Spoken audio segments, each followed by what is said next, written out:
Thanks, Chris. Well, it's great to see so many old friends, and it's really great fun to be up here on the Arctic Circle, surrounded by so many right-thinking people.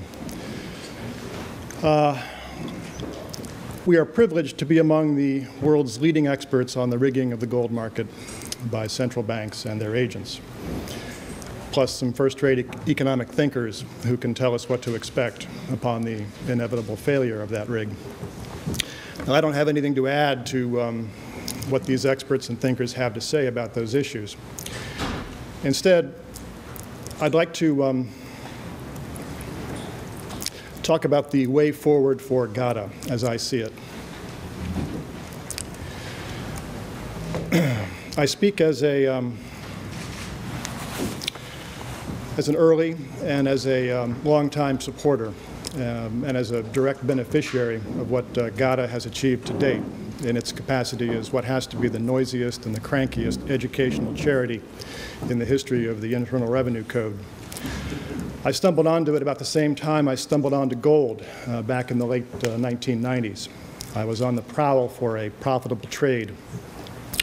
I'd had a checkered career as a securities lawyer, an investment banker, and most recently a carpetbagger. More politely, a private equity investor in emerging markets formerly part of the late Soviet Empire. I was looking for a value or a convergence play with the potential to become another Eastern Europe.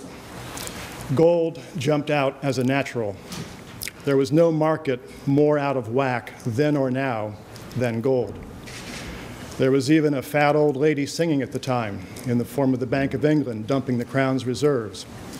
And in retrospect, it turns out, who knows, maybe a little something from some other countries' reserves as well. It's not entirely clear whose is what down there in the vaults. Anyway, as I was reading up on the subject, I noticed that a couple of nutcases had raised the Jolly Roger on the internet. They were alleging, of all things, massive fraud in the very market I was trying to understand. Now, this piqued my interest. I was young and cynical. You don't spend a lot of time on Wall Street or in the adventure capital end of the private equity business without running across rigged markets.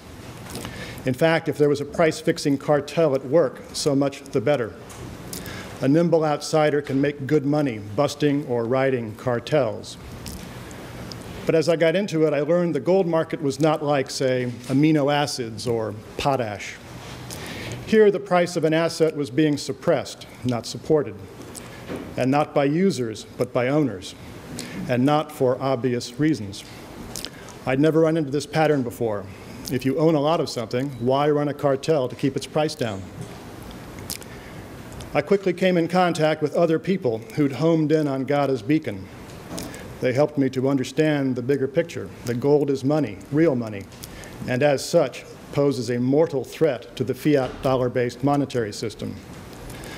The preservation of the bank's power to create what we use as money is infinitely more important than the price of a portfolio asset. That's why it was foolish to expect the central banks to act as economic entities.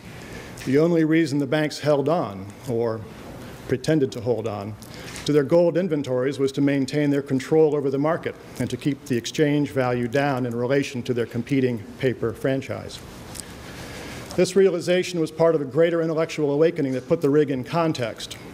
The fact is, the struggle between state power and market-based money has been ongoing for many years and has defined, among other things, the economic history of the 20th century. The current rig is just the most recent and the most sophisticated manifestation of this struggle. Now, all this was news to me. I'd received a good education. I'd even spent several years at a bulge bracket investment bank, specializing in financial institutions. But I was completely ignorant on the history and nature of money. Now, this was obviously partly due to my own shortcomings as a student, but it was also due to the fact that in today's America, these subjects are simply not taught in school or discussed in polite company. If you want to learn the truth about money, you have to find it on your own. As an aside, back in law school, I was a class ahead of Judge John Roberts, President Bush's nominee to replace Sandra Day O'Connor on the Supreme Court. I didn't know him. He must have hung out with the smart kids. Actually, there was no reason why I would have known him. We were all wound pretty tight back then, focusing on how we were going to wield power and influence when we came of age. I didn't know a number of my own more prominent classmates. Scott Turow, for example, was busy writing novels. Mike Chertoff was busy with the Young Americans for Fascism. And Barney Frank was, well, let's not go there. But however smart Judge Roberts is, and I have no doubt that he is very smart indeed, I'd be willing to bet that he has no idea what the U.S. Constitution says about money. If he does, he sure didn't get it at Harvard Law School. Now, for the benefit of anyone with us today from the Department of Homeland Security, I was just kidding about junior fascists. There's no such organization at Harvard Law School, and Secretary Chertoff certainly didn't belong if there were. Now, I'd like to take this opportunity to thank and salute those two wild and crazy guys, Bill Murphy and Chris Powell, for getting fed up 6 years ago and deciding that they weren't going to take it anymore. They set up a shelter for the intellectually homeless and the hungry for truth. But it was a Western samizdat, a clearinghouse for dissenting opinion, some of it sound, a lot of it off the wall, almost all of it provocative. GATA attracted an amazing spectrum of talent, knowledge, and energy. At one end, you had people like Reg Howe and James Turk and Ferdy Lips, who'd been writing on gold's monetary role for many years. These were the real gold bugs, the grand old men of the sound money movement. At the other end, you had the more numerous newbies who'd sensed they were in the presence of an investment opportunity of a lifetime and couldn't have cared less whether we were talking about gold or pork bellies. But all were united in their recognition that the gold market was rigged, that the rig was officially sponsored and denied, that the rig would someday fail to market forces, and that mainstream commentary was mostly falsehood and spin. They were also united in their thick skin, their willingness to be tarred as conspiracy theorists for daring to question the party line. Recall that this was well before the Iraq War, that unfolding catastrophe that conclusively demonstrates the mendacity of the United States government. But here we are 6 years later, and things have changed. So the question arises, should GATA change its mission as well? If so, how? As to the first question, I think the answer is clearly yes. For one thing, it seems to me a large element of the original mission, investigating and exposing the gold rig, has been achieved. At this point, any rational person who continues to dispute the existence of the rig after exposure to the evidence is either in denial or is complicit. Now, that's not to say there isn't a lot more work to do in publicizing the findings neatly compiled by John Embry and Andrew Hepburn, just that the case has been pretty well cracked. We see this in the fact that several of the more prominent early scoffers have publicly come around. Many others have done so quietly. One telling indicator is the virtual disappearance of the term conspiracy theory from references to GATA's work. For another thing, the original mission seems too narrow in relation to the larger truth. And what I mean by that is this: that the gold market is rigged is unequivocally true. That the rig is monstrous and maddening is also unequivocally true. But these truths are just part of a much larger, more monstrous truth, which is that the rig is run to prop up a monetary system that is immoral and in conflict with the foundational law of the United States. And here's where it gets tricky. The rig is just a means to an end, but it is a vital and an indispensable means to that end. The deeper you dig, the more vital it seems to be. Our monetary system is, after all, just a confidence game. If people lose confidence in the dollar, the system doesn't so much collapse as evaporate. There is no better way to undermine confidence in government's funny money than to let real money run free. So, not to put too fine a point on it, if you stop the rig, you bring down the system. So what, you say? After all, the fiat monetary system is beyond saving. History teaches that it will collapse of its own weight in due course, irrespective of what we do or say. Moreover, a collapse sooner rather than later is theoretically preferable, as the damage will be that much less and the regenerative process can commence that much sooner. But it seems to me that's just rationalization. I'm uncomfortable simply taunting fate by yelling, "Bring it on," because it, however correct and necessary and inescapable, will entail a massive problem for anyone directly or indirectly tied to the dollar. And that means just about everyone. Because the reality is we're not talking about a garden variety exchange rate adjustment. At the risk of sounding melodramatic, we're talking about the collapse of a global monetary system, the biggest in history. Nobody can predict how it will play out. And a lot of what we take for granted will be up for grabs all at once. In the panic, there will likely be a widespread impulse to surrender whatever remains of individual liberty in return for an empty promise of security. There will be no shortage of dangerous quack remedies on offer. Moreover, the collapse, when it comes, is not going to be an easy thing to play for profit. We delude ourselves if we think we'll survive what's coming, liberty and property intact, just by hunkering down. In social breakdown and disorder at the heart of an empire, even those who had the foresight to protect themselves may well sleep uneasy on their hoards. In fact, given the propensity of desperate politicians to do or say anything to preserve their power, those who spoke the truth before the collapse could well find themselves scapegoated as parasites or profiteers. So it seems to me that those of us who have some sense of what's coming must do what we can to identify a way out and not simply cheer on a day of reckoning that will strike most people as a disaster. There's a pressing need for clear thinking on what comes next. This brings us to the answer to the second question: how should GATA change? GATA, it seems to me, is uniquely positioned to move into the monetary reform space. Indeed, it's already happening. Consider, of the 15 scheduled speakers at this gathering, no fewer than 4 are already the authors of serious monetary reform proposals. Hugo Salinas Price has introduced a plan for a parallel silver currency in Mexico. Reg Howe has published a plan for a gold-based monetary reform in Canada. James Turk has collaborated with Edwin Vera, the leading authority on the monetary provisions of the Constitution, to introduce a bill permitting a parallel gold and silver currency, digitized as well as physical, in the state of New Hampshire. Antal Fekete has published a discussion draft monetary reform bill as an appendix to an excellent book by Nelson Hultberg entitled Breaking the Demopublican Monopoly. You heard reference to that earlier in Antal's talk. Now, something very important is going on here, a sort of spontaneous intellectual combustion. And it's all happening here at GATA, nowhere else. Just as the gold miners are largely silent on the rigging of the gold market, so the libertarian think tanks are largely silent on monetary reform. That says a lot about the need and the fit and the market opportunity. So what should GATA do? In short, advocate the restoration of a constitutional monetary system in the United States. Make it an express element of the mission statement. If necessary, set up a sister entity to carry that torch. Now, why should an organization that is expressly international in outlook adopt such an America-centric orientation? Indeed, I understand that fully 75% of the delegates here in Dawson City are from countries other than the United States. The answer may be found in a quip once made by John Connally, arguably the worst Treasury Secretary in American history. The dollar, he said, is our currency but the world's problem. That may have been the most perceptive thing he ever said about the dollar.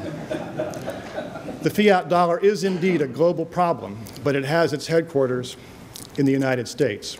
We will be ground zero of the monetary collapse. We will be where the critical choice is posed: repression or regeneration. There won't be many anchors to windward. The Constitution will offer the best hope of pointing people away from tyranny and back toward what made America a positive force in the world through much of its history. It's still on the books, although it is sanctimoniously ignored by judges and politicians. And it still exercises a hold, however superficial, on the political consciousness of most Americans. Consider how different the world would be today if the United States had simply observed its Constitution. Consider how different the world may be tomorrow after the monetary collapse if America finds its way home. Now consider the other alternative. If you think we're a rogue elephant on the world stage now, just wait until we are well and truly panicked. So it seems to me we all have a stake in the restoration of a constitutional monetary system in the United States, and GATA can and should sign up to play a constructive role here. There's lots to talk about. Not that the Constitution's monetary provisions are all that extensive or all that complicated. In fact, there are only a few in all. I've got 2 slides that I think will demonstrate what I mean if I get it to work.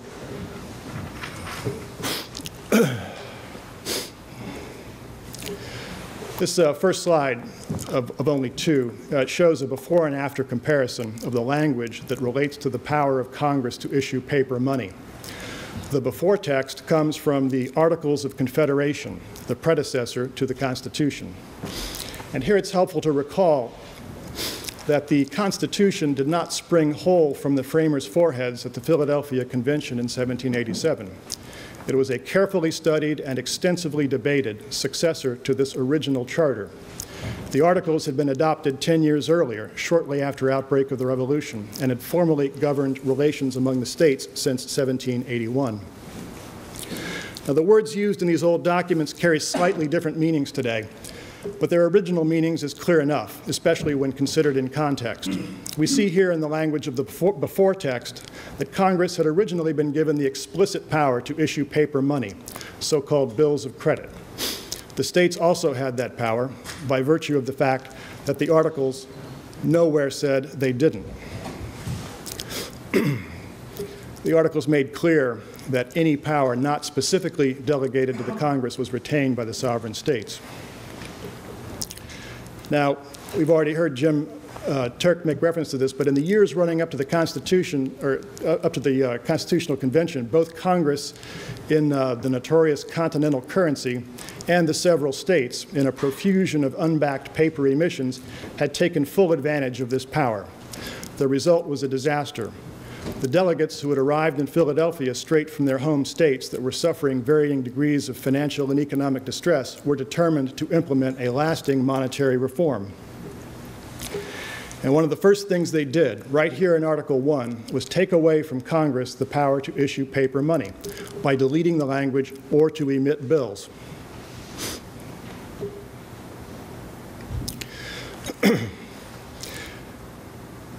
Now, you see that in the slide under the caption after, right? Yeah. Now, this illustrates an important point, and namely that what the Constitution doesn't do is often just as important as what it does do. That's because every power exercised by government has to have a root authorization in the Constitution. What isn't expressly authorized is prohibited.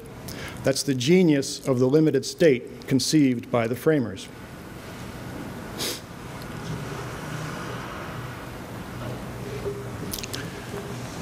This second slide is another before and after comparison, again showing the change in the reform document in contrast with the defective original. In before, we are reminded by the reference "or by that of the respective states" that under the Articles, the states had been free to coin their own money. Congress, however, had been given exclusive power to regulate the alloy of any coins struck by Congress and/or the several states, as well as the value, that is, the exchange rate, based on precious metal content of the various state and federal coins. In after, we see the heart of the monetary provisions in the successor Constitution. Now, several things are going on here in Clause 1 of Section 10. First, we see that the states have lost their power to coin money.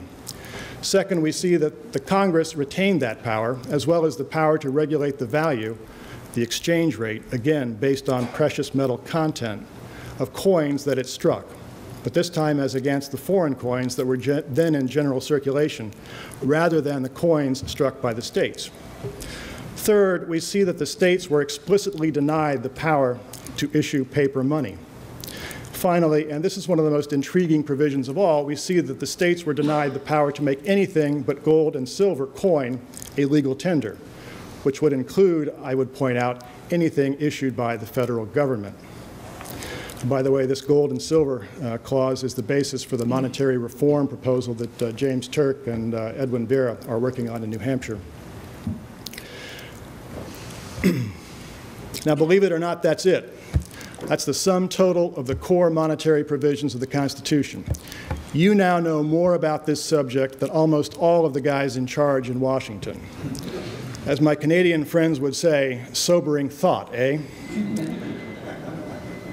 Now, what the framers actually had in mind for a monetary system that would be consistent with the Constitution can be seen in an implementing statute, the so-called Coinage Act of 1792. This law was passed by a Congress whose members included a number of the framers. The Coinage Act did a number of very constructive things. It provided for the establishment of a national mint. It regulated the weight and fineness of a series of gold and silver coins. It opened up the new mint to all comers, thus, crucially, leaving the determination of the money supply to the market. It provided that the gold and silver coins minted would be legal tender, but only proportionate to their weight.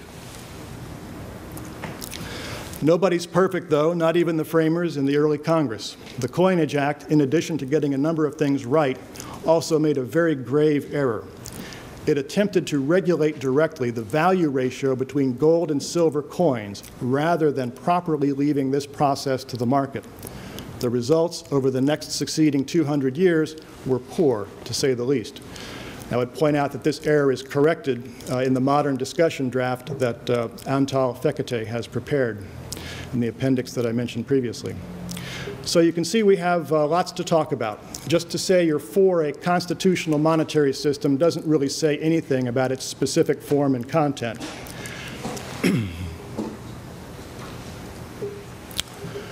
That's because the Constitution is a free market charter. For example, it uses the term dollar in two places outside the core monetary provisions. The term refers to the Spanish milled dollar of 371 1/4 grains silver in common use in North America. But the Constitution doesn't define the term.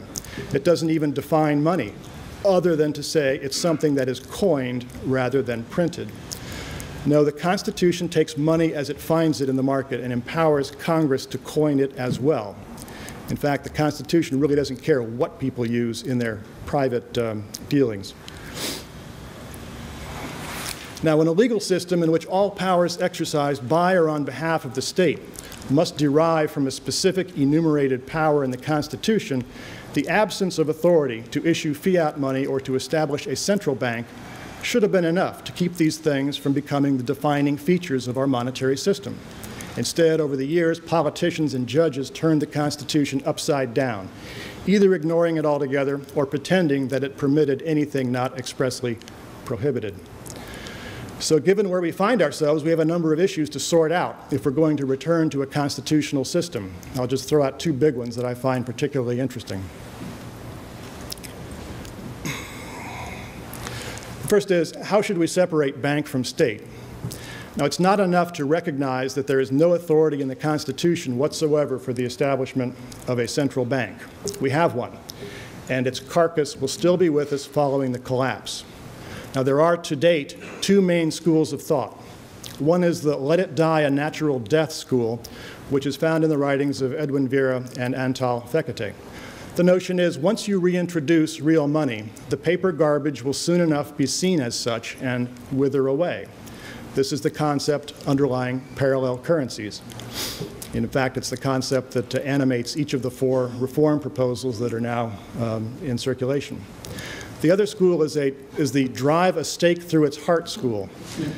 This notion is the Fed should be wound up through some sort of receivership process. Unfortunately, the last serious thinking from this school on how to wind up the Fed comes from the late Murray Rothbard. His ruminations related to a still functioning Fed in a pre-collapse environment. So they need a fresh look from a post-collapse perspective. Now, either approach to the emancipation of the state from the banks even after the collapse, is going to entail a battle royal. The Fed long ago co-opted the economics profession and the financial press. Even in the wreckage of what it has wrought, it will quickly find a new champion to sell an attractive revisionist history and further its agenda of self-preservation and control. The second issue is, what should our national money be? Now, the easy big picture answer is coins struck in gold and silver, the only money recognized as such in the Constitution. But this is far too general to be of any practical use. A number of issues remain. First, what kind of coins? Should they bear traditional names or be designated solely in terms of their weight? This is not a theoretical question, because in the wake of the collapse, it may well turn out to be the case there will be no going back. We will have so abused the concept of the term dollar in referring to the Fed's rag paper and unbacked digital entries that it is conceivable that people will be unwilling to accept an instrument so named. Moreover, if the new unit is given a name rather than a weight, we just invite future politicians and judges to play the dictionary game. continuing the use of the names but incrementally changing their meanings by eliminating the precious metal content or backing over time. This brings up a broader point. Any reform must be crafted defensively, with due regard for the reality that it will, at best, prove a temporary bulwark against steady sapping by the financial elites.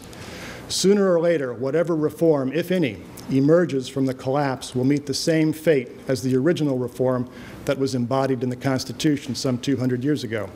We can't change this reality, but we can make erosion more difficult. The simpler and more transparent the system, the more trouble judges and politicians will have in subverting it. Now, in this connection, there's another important point that needs to be addressed. Edwin Vera argues persuasively in his brilliant and authoritative study, Pieces of Eight, that although we're free to use both gold and silver coins, we must use the silver dollar referenced in the Constitution as our national unit of account. This is a fascinating and a provocative position, but it would raise enormous practical difficulties. Moreover, however compelling the inferences upon which this conclusion is based, the fact remains that, as we have seen, the Constitution just doesn't say so explicitly. So is Mr. Vera right? Are we stuck with a silver-denominated monetary system? Or is this a libertarian penumbra? Let's talk about it. Now, these two questions, the disposition of the Fed and the nature of successor money, are just the big ones glaring at us on the threshold. There are lots of others, equally in need of articulation and debate, including some we've already seen some ink on and heard about today. The role of real bills and the nature and permissibility of fractional reserve banking, to name a couple. Now, this is a start, but we have to take a more active and a more supportive role in hammering out a consensus position, sort of like, proverbial herding cats. The problem is we're only going to get one shot when the big one hits, and if we don't get our act together, the odds favoring repression over regeneration will lengthen even further. So, in closing, to quote my good friend William J. Murphy III, we gotta be in it to win it. Thanks.